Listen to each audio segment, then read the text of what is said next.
Hey guys, welcome back to my channel, and today I'm going to be doing a list ranking every UFC title fight from 2024. This list is going to be based mostly on how the fights turned out in real life rather than hype, and also how deserving they were.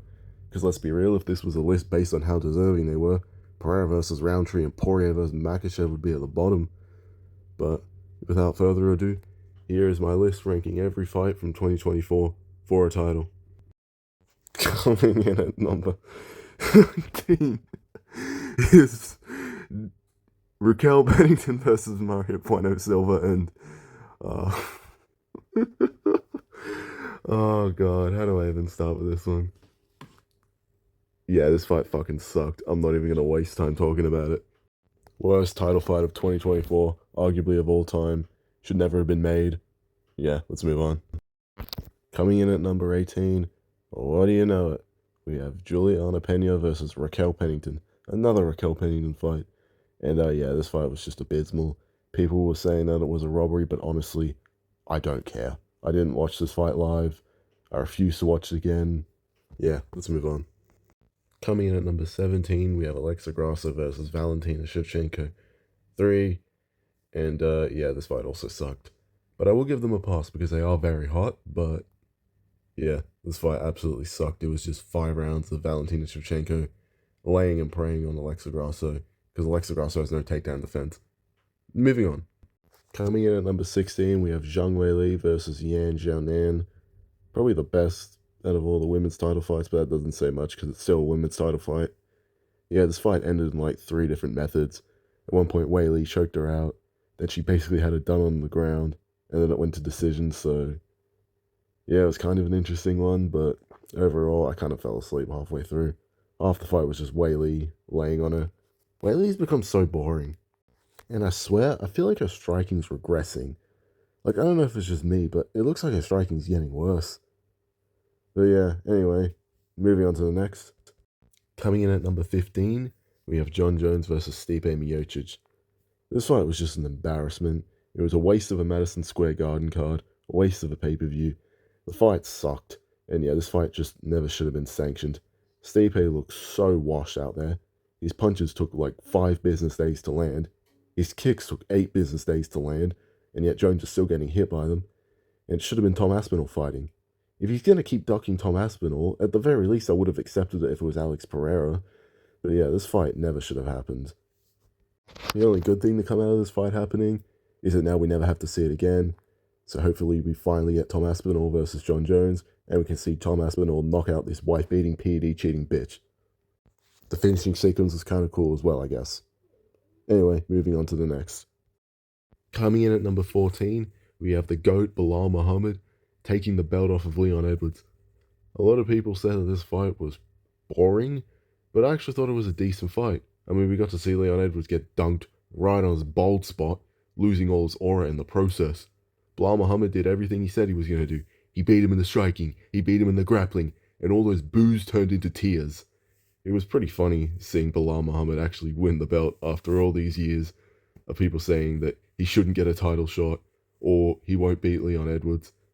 And a lot of people are saying that he's a boring champion, but honestly, Leon was 1,000 times worse. He was inactive.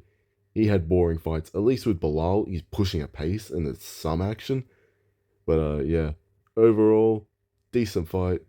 Moving on to the next. Coming in at number 13, we have Sean O'Malley versus Merab Dvalishvili. And yeah, this fight was pretty similar to the Leon Edwards Bilal Muhammad fight. It was very satisfying seeing Sean O'Malley get absolutely dunked on by Merab after years of the UFC trying to cram him down our throats, trying to convince us he's a star, listening to all his cringy trash talk on the mic. To see him in the fetal position, Anthony Smith style, getting hammered for half the fight, was pretty fun. Even though he did win a round or two, overall, it was mainly just one-way traffic from Merab, which is, I was honestly surprised, because to be honest, I thought O'Malley was going to go there and knock him out. But yeah, moving on to the next. Next up, we have Pantoja versus Asakura, which was a bit of an odd fight, given that this was Asakura's debut, and they chucked him straight into a title fight. But yeah, this fight pretty much played out exactly how I expected.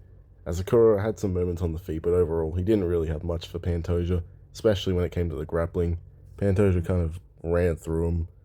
So yeah, it was a bit anticlimactic, but yeah, what can I say? It's kind of what I expected. Next in at number 11, we have Pantoja versus Usyk, which was kind of a weird fight when it was announced. I don't think any one of us were expecting it, but the fight was actually pretty fun. A lot of people were 50-50 on this matchup.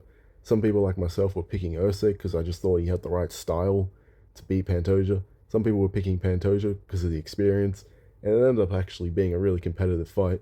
Some called it a robbery, although I didn't think it was a robbery. But it was actually a pretty fun fight for a fight that a lot of people honestly didn't care much for. Coming in at number 10, we have Tom Aspinall versus Curtis Blades 2, the fight where Tom Aspinall officially became Curtis Blades' daddy. And let me just say, I was actually pretty scared for Tom Aspinall in the build-up. Even though I knew Tom Aspinall had all the skills to win this fight pretty easily, which he ended up doing, I don't know, I just felt some vibe that Curtis Blades would somehow win and John Jones would run his mouth on Twitter. But yeah, Tom Aspinall went out there and just flattened Blades in a minute. Blades didn't look too bad, but yeah, Tom Aspinall basically just went out there, did his thing, and now we just have to sit and wait and hope they book the John Jones fight. Coming in at number 9, we have Strickland versus Duplessis, which I actually think is one of the more underrated fights that happened this year. The rematch, as you all know, has just been booked. I actually have tickets to that card since it's here in Sydney, which cost me $900. But anyway, that's a whole other issue. But yeah, the fight ended up being really close, which I think a lot of us didn't really expect. A lot of people were either expecting Duplessis to run through Strickland or for Strickland to just take over in the later rounds and beat him up. I didn't really think it was a robbery. I thought Duplessis had done enough to win, but I could see an argument to why people think Strickland won. But yeah, it was just a really good fight on what was a lackluster card. Coming in at number 8, we have probably what was one of the best performances in a title fight this year, Alex Pereira versus Jamal Hill, the UFC 300 main event. A lot of people were disappointed when this was announced, myself included. I mean, I was excited to see Alex Pereira fight, but not so much for the fight.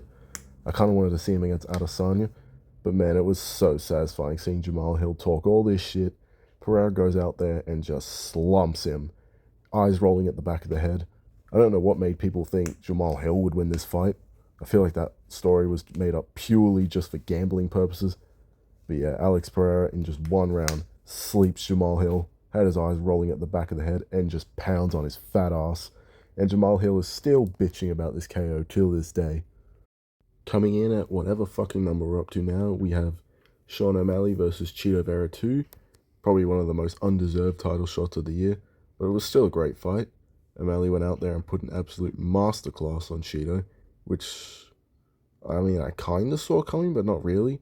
I kind of knew O'Malley was going to win a pretty one-sided decision, but I didn't think it would be that dominant. He nearly cracked Chito's skull open with a knee in the second round, but I thought it was going to be a little less output. I thought he was just kind of cruise to a decision and just punch him at range, throw some kicks, but yeah. And Chito pretty much had no success in this fight. Like, I thought Chito would at least have a moment where maybe he hurts O'Malley in the later rounds. That's kind of what happens when you put an undeserving challenger in there. They're going to get smashed. Speaking of undeserved title shots, coming in at number 6, I think it is now, we have Dricus du Plessis versus Israel Adesanya, a fight which was in the making for a while, and ended up actually being a really good fight. I'm not going to lie, I was expecting it to be pretty one-sided. I thought Dricus was going to go in there and absolutely mog Adesanya, which, I mean, he still kind of did, but Adesanya had moments in there. He didn't look terrible. The fight was a beautiful showcase of striking and grappling, but in the end, Dricus was just too much for him. His size, his physicality, his power. Even on the feet, Dricus was schooling Adesanya at times. People act like Adesanya is this untouchable god on the feet, but Dricus was able to catch him with his winging 1-2s and his little blitzes, and then eventually rocks him on the feet, which is how he was able to find the submission. But yeah, even though it was an undeserving title fight, it ended up being really good. Coming in at number 5, we have Alexander Volkanovski versus Ilia Topuria. This fight didn't last very long, but for while it lasted, it was actually a pretty fun fight. Short but sweet is probably the best way I'd put it. To be honest, coming into this fight, I think a lot of people were way overconfident with Volkanovski's chances. I mean, don't get me wrong, Volkanovski is one of the greatest of all times, but I thought he's 35 years old, coming off of 2 KO losses, going up against a guy who's well-rounded and has dangerous KO power in his hands. So I knew Topuria was going to catch him, but I figured it would be competitive, and it was just that until Topuria caught him. It was pretty back and forth, a great showcase of striking. Topuria got the job done. It's a shame the fight didn't last longer, because this honestly had potential to be the fight of the year, but what can I say? Topuria's power is just too much. Coming in at number 4, and this may just be a matter of personal opinion, but I think Alex Pereira versus Yuri Prochazka number 2 was the 4th best title fight of the year. In my opinion, this was just a really fun fight to watch, you know. It was just a beautiful striking showcase from Pereira. I thought the fight was going to be a bit more competitive, but Pereira went out there and kind of put a masterclass on there. He barely got hit in this fight and basically knocked him out twice. I think that's one thing a lot of people don't give Alex Pereira credit for, and that's his defense. A lot of people say he doesn't have head movement, but his head movement honestly looked really good in this fight. Yuri was just a little bit hesitant, probably because of the power of Pereira. And eventually Pereira caught him coming in with a left hook, and then put him away with a high kick in the second round. I don't know why, I was a little worried for Pereira coming to this fight, just because of vibes and shit. But on 2 weeks' notice, Pereira went out there and just gave us one of the best performances of his career. And really just, yeah, he saved the show on what could have been a shitty card. Coming in at number 3, we have Ilia Topuria versus Max Holloway. Probably one of the most anticipated fights for the year. And holy shit, was this a fun fight while it lasted. Once again, Topuria's power is just too much. He was able to knock out even Max Holloway, which is pretty crazy. But yeah, this fight had Fight of the Year potential written all over it. And I mean, it kind of delivered. Like the Volk fight, it was fun while it lasted. But goddamn, Topuria's power is just too much. The fight was pretty back and forth until the KO. They were both making each other look vulnerable. Topuria with the boxing, even with the leg kicks. Holloway with the right hands, with the straight punches, and with the body kicks. Even Topuria mixing a few takedowns. But in the end, Topuria's power was just too much. Great fight overall. Really glad this fight actually happened. And honestly, I would be down for a rematch if it somehow happened down the line. Coming in at number 2, we have Islam Makhachev versus Dustin Poirier. Another undeserved title fight that actually turned out to be so much fun. That's one thing I will say about the undeserved title fights this year. They've still ended up being so much fun. And holy shit, what a fucking fight this was. Again, just a showcase of striking, grappling. I thought the fight was going to be pretty one-sided. I thought Makhachev would go out there and dust him up in one round.